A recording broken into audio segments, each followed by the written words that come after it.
Today is December 17th and it is Wednesday. The month is passing too fast.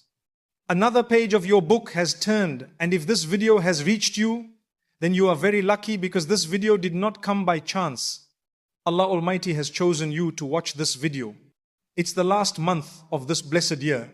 Special dua for today. May Allah guide all of us, forgive our sins, heal our hearts, and ease our struggles.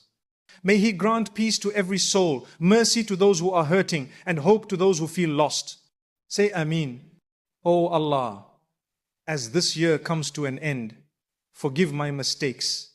Be sure to write Amen in the comment. Follow this account. Why cheat if you could just leave? Why lie to someone who gave you their heart, their trust, their everything? If you're not happy, go.